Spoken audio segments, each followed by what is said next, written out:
Listen, it was so awesome that they had to make a Funko. The Pinhawk. Hello there, maggots. Happy Maggot Monday to you. It is All Hope Is Gone week. However, we're doing a video that's sort of just random and good for any week because it's all about Pinhead. And any week's a good week for Pinhead, is all I can say. Here he is, the one and only Craig Jones.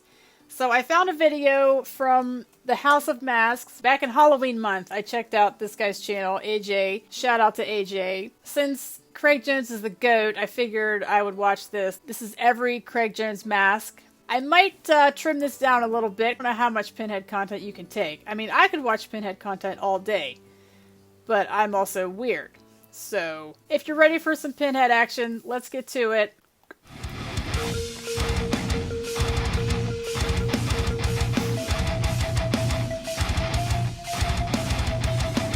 What is going on, ladies and gentlemen? AJ Good here at the House of Masks, and you guys know what time it is. We are doing another episode of the definitive Slipknot mask history. The series where we set out to catalog every single Slipknot mask that was ever worn by any Slipknot member ever. So far, these videos just keep getting better and better, so I hope that I can continue that, because today's video is probably going to be a little lackluster in comparison to the others. Yes, that is because today's video is about Craig Jones, aka 133. AKA. Excuse me.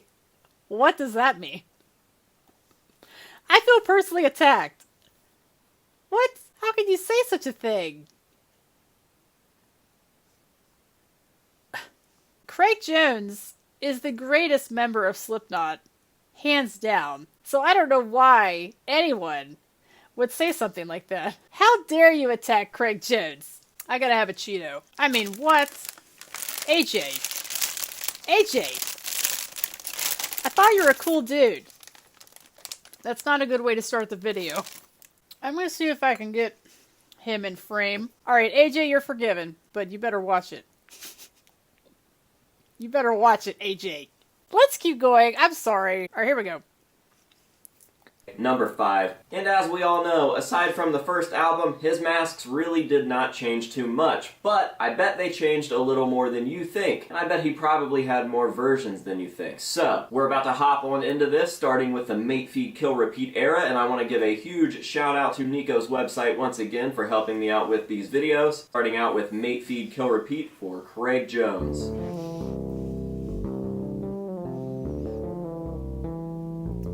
First off, we've got something that I don't even think a lot of people know about. We've got Craig Jones playing guitar for Slipknot with pantyhose as a mask. Yes, that is right. When Craig Jones joined Slipknot, he was actually the guitarist. This was back in the earliest of the early days of Slipknot. Even before Mick joined the band, Craig was on guitar and later switched over to samples, but while he was on guitar, he was known to wear pantyhose over his face and the same Spam t-shirt for every show. Now, once we move away from the pantyhose as a mask, we actually have another clown mask in the band. Again, Craig Jones actually sported a clown mask for at least one show. Next up, we see Craig Jones yet again experimenting with his mask choice. Now we have an old Topstone wolf mask. First up, we have the first version of the Sinclair Youth Space Helmet, and basically what we've got here is a stock Youth Space Helmet that doesn't actually have anything to do with the Sinclair gas station. Craig added green duct tape to the base and the top of the helmet, as well as a Sinclair decal. It's unknown whether or not Joey had anything to do with this, seeing as how Joey was the one that worked at Sinclair, and Joey actually added a different Sinclair gasoline sticker to one of his earlier Mate Feed Kill Repeat masks, eventually having the visor removed as well as a diamond-shaped hole cut into the mouth. Next we see it with the MBU gas mask finally added. As you can see, the MBU does have the hose still attached, it's just tucked into Craig's shirt. Next up, we have a very uncommon version. This is what would eventually be known as the pre-self-titled variant. As you can see, Craig has now painted the helmet black, but there are still no nails added. Alright, admit it, some of those gotcha. I think for the most part people do know about the wolf mask at this point, but I think that the pantyhose and the clown definitely get some people. Very, very uncommonly known Craig masks, unless you're a big fan of this channel. So, leaving off with the pre-self-titled helmet obviously takes us right into the self-titled era, so here are Craig Jones' self-titled masks. Next up, we have the extremely early self-titled variation. This is the same youth helmet and the same MBU with nails and a strobe light added. As we move further into the beginning of the self-titled era, we can see that the mask remains almost the same, but the paint itself is starting to chip off. And even further into the self-titled era, we can see that the hose has now been removed from the gas mask. And later on, during mid to late self-titled, you can see that Craig added a lot of electric tape around the base of those nails to keep them from falling into the helmet. As we move on, this setup is just starting to fall apart more and more. Even more paint chipped off, the cracks in the visor are getting worse, and the nails are getting saggier. Now with self-titled out of the way, I did just want to throw out there that the self-titled Craig is one of the most special pieces in the fucking world. No doubt about it, it is just one of the coolest combinations ever. I don't know how or why that thing evolved into what it did, but it is definitely something special. Not only are those youth space helmets hard to find, like really hard to find, but the MBU gas masks are also really hard to find. You'd think that you'd just be able to go to any hardware store and find some gutter spikes, but they aren't correct. These ones come from a different country than America, and they're really hard to find. AJ has redeemed himself a little bit from his earlier statement that this would not be an exciting video. I did a poll months ago asking you what your favorite Craig Jones mask was, and I'm pretty sure, if memory serves, self-titled won. Alright, let's keep going. Alright, moving into the Iowa cycle, and this is the Craig mask that would pretty much set the style for the rest of Craig's career. The only thing is that they got it right here, and then they never got it right again. Every mask after this has just been a downgraded version of the Iowa mask. I'm not sure how they managed to make one look cool here, but could never figure that out again, but whatever. We're going to start off with the clean Iowa, and I do believe that these are all one mask, so we start off clean. As you can see, everything is nice and shiny. The mask appears to be smooth. There's absolutely no rust whatsoever, and both of the metal pieces for the nostrils are intact. We move along sometime later, and the mask now has added rust. We can see that down around the neck it is starting to fold, getting lots of different creases and textures, and we've also lost one of the metal pieces for the nostrils. Now this mask's entire life cycle was pretty much just it falling apart. As you can see in this photo, there's not a real big difference between the last, but we do technically have a bent nail, and that is a difference, so I'll add it to the list. You just made the list! Here towards the end of Iowa, you can see that the mask is completely swollen. There are many different bulges and creases, different wrinkles and textures going on because the mask was a foam latex mask, meaning that all of the sweat and the water from the live performances had just been soaking into this mask over the course of the last few years. The mask was essentially just a giant sponge with a latex skin on the outside. I'm very impressed with the specificity. I thought it was just going to be like, here's the mask from self-titled, here's the mask from Iowa, but this is like, hey, one of the nails is bent.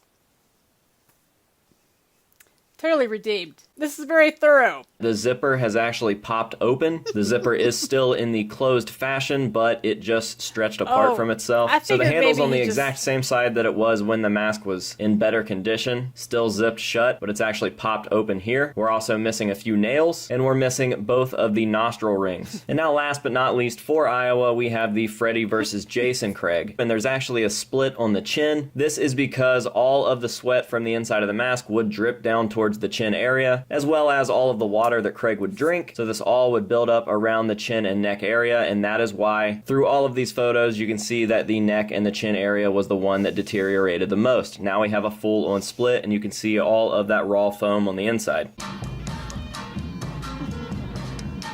This is the floppy era. Alright guys, Volume 3, Craig Jones, essentially just the same mask breaking down yet again, just like Iowa, and a fun fact, this mask is essentially the Iowa mask, just with longer nails added and a slightly different finish. And as you can see here on the first version, we've got a nice brand new clean copy, and from there we go to a slightly more damaged copy. Obviously the nails are starting to sag a little bit, we're actually missing a couple from the front of the face, and we're also missing one of the metal eyelets that covers the nostril. Even further down the line, and we are missing a ton of nails. I would say that easily half of the nails that were originally in the mask when it was brand new are gone. We're starting to see some misshaping and some rot around the holes where the nails were, as well as around the neck area. More towards the end of the mask's life cycle, you can see that this thing is absolutely destroyed. How many times have I said absolutely destroyed in this series? I feel like it's just way too much, but I don't know another way to describe these masks. I mean, look at that thing. But for real, it is aging in a very similar manner to the Iowa Craig. The zipper has not only been unzipped, but the handle itself is broken, so there is no zipper tag hanging from the mask, and clearly the rot is getting far worse around all of the holes. That's what she said. And for some reason, they have just now reinserted a new eyelet into the nostril. Now, the last version of the Volume 3 Craig that we're going to see is actually a different copy. As you can see, this one is rotting very, very heavily. It's also missing some nails similar to the last shot, but the mouth is zipped. We are missing both eyelets from the nostril holes, and as you can see, the neck is a little longer on this copy and frays out as opposed to the other copy that we saw earlier. So, last but not least, on Volume 3, we have Craig's death mask. Once again, there's not much that I can say about this mask that I haven't said about the death masks in all of the prior episodes. This was just a plastic face mask of Craig's actual face. It was a very foggy, translucent plastic, and the members of the band would put black face paint on in certain areas underneath the masks. These masks were seen during some promotional shots at the Houdini Mansion and were often seen being used live for the Vermilion performances during the Volume 3 era. Alright guys, so all of the biggest changes were on those first 4 albums, Mate, Feed, Kill, Repeat through Volume 3. The rest of these are all extremely similar, and even each individual album didn't go through that many changes, so we're just going to clump them all together into one big segment. You're not going to see me between those. That might be good or bad depending on who you are. But we're about to run All Hope Is Gone through We Are Not Your Kind. So, get ready, let's hop on into it. I'm so ready.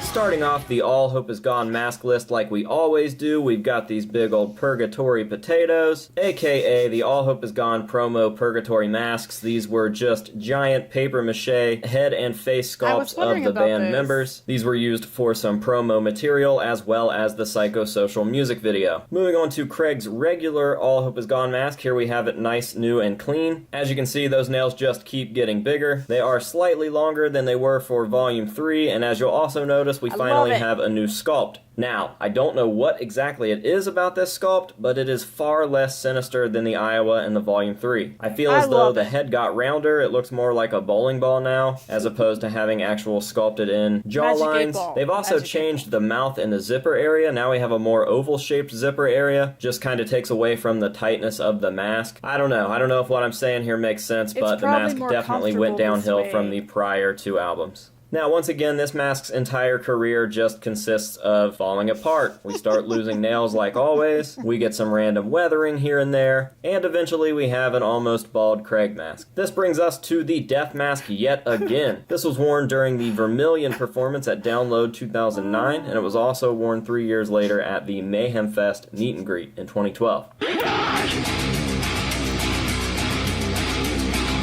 My favorite one. Alright, point 5, the Gray Chapter. Now here, first up, we've got the mask that was used in the Devil and I music video. This does appear to be an old All Hope Is Gone mask, with a bunch of nails added that all seem to be bent from headbanging. Now clearly most of the members wore some All Hope Is Gone masks in the beginning of this music video before they died in the music video. So this makes sense. I mean, it is just technically an All Hope Is Gone mask. I'm not sure if it is a stage-used one or not, but those nails at least definitely came out of one of his prior All Hope Is Gone masks. You can tell because they are all bowed in one direction due to how long they are and how much inertia they took from being headbanged in every single night. Is headbanged a word? I don't know. Yes. It is now. Yes. And next up we've got the actual... I remember, because of his scene with the dog, that they used fake nails, and maybe that's why they look kind of not straight. I don't know what they were made of, but I think that might be what that mask was. But this is my favorite era because I just love how freaking long these nails are. They are just like, get away from me. I don't want to talk to you. Do not get near me. I just think he looks awesome. I also love the pinhawk, which is coming. But I think this is my favorite. They just look like bamboo skewers. Pinhead can do no wrong in my opinion, but, you know. And this one is super interesting because this is the first Craig mask to feature multiple length nails. We have 3 or 4 different sized nails going on here. Some of them look to be over a foot long, others seem to stick around 6 or 7 inches. And that is it for point 5. The mask really did not go through too many changes during this cycle. I'm so disappointed. Here we go. Here we go. So here we are, last but not least, We Are Not Your Kind, the album that is still in full swing while recording this video. Yet again, we have an unsinister Craig mask. Not sure how or why they keep fucking this up, but hey, it is what it is. This is a completely new sculpt from the All Hope Is Gone and the Point 5 mask, and I'm trying to say facts about this thing, but fucking, come on, look at that thing. What? It's like if you told someone to make a Craig Jones cake. You could see it. There's an ad. You could see it right here. Listen, it was so awesome that they had to make a Funko. The Pinhawk. I have this magazine. I'm going to grab it. Alright, I had to grab this magazine. I thought it was the same one. But no. Pinhawk. This is like a taller Pinhawk, right? There's just nothing not awesome about this mask to me. I'm not sure about the bottom. I didn't realize it looked so much like a chip and dip plate. I just love Pinhead so much. He's just the greatest thing. The goat. Alright, let's keep going. It's like if you told someone to make a Craig Jones cake. This is what we would end up with. Anyways, I'm here to explain the mask, not roast it. The biggest difference here is, once again, the nail sizes. Clearly we have shorter nails on the sides, and then we have a longer nail mohawk protruding from the middle. Honestly, I think it looked a little bit better with the longer neck. I don't know why, but I just don't like this as much. Oh, hey, look, he unzipped his zipper. So yeah, there you have it. All of Craig Jones' Slipknot masks. He had more than you thought. I know he did. So now that we're at the end, you guys know what to do. Make sure to let me know what your all-time favorite Craig Jones mask is. Make sure to drop it in a comment below. I will go ahead and let you guys know my favorite. Surprise, surprise, the self-titled mask. While I do love the Ozfest version with the hose and the strobe light still attached, I still think I gotta go with the mid to late self-titled once it started to really get busted up. It just added something so much cooler with the flaking off paint, pure white against the black, the droopy saggy nails, the busted up NBU. Something super, super cool about that. So that is my favorite. I know, big shocker. Make sure to let me know your guys' down below. And that is going to do it for this video. So I hope that you guys have enjoyed it. Thank you very, very much for watching. Say no to drugs and alcohol, and until next time, we'll see you guys later. Thank you for making this video. I love to see Pinhead getting some appreciation, even though you did crap on him a little bit. That's okay. Gotta go with the Gray Chapter, which I think is an unpopular opinion. And then followed closely by the Pinhawk. I just think that's really awesome. It's so cool to have such an opposing view of the same thing, because I look at that and just think that is freaking awesome. And AJ looks at that and just thinks, again, shout out to AJ. Thank you for what you do. I think it's really cool that you have these really in-depth videos for each of the guys, and all kind of other videos too. Keep up the good work. Maggots, thank you so much for watching. Enjoy the rest of your day, and I will see you for the next one. He's not in the frame at all, is he? Oh, I need to go way higher. Almost. We're getting there. You can see his spikes. Alright, I just need to stack some stuff. This is a very precarious setup here. Is he on? Is he? Come on, Pinhead. Why are you so short? As long as you can just see his head, his Pinhead, then that'll work for me. Why is he falling? Pinhead. Oh, he just needs to be back. I just need to move this back, that's all. You idiot. There we go! Was that worth it? The answer is yes. When it comes to Pinhead, the answer is always yes.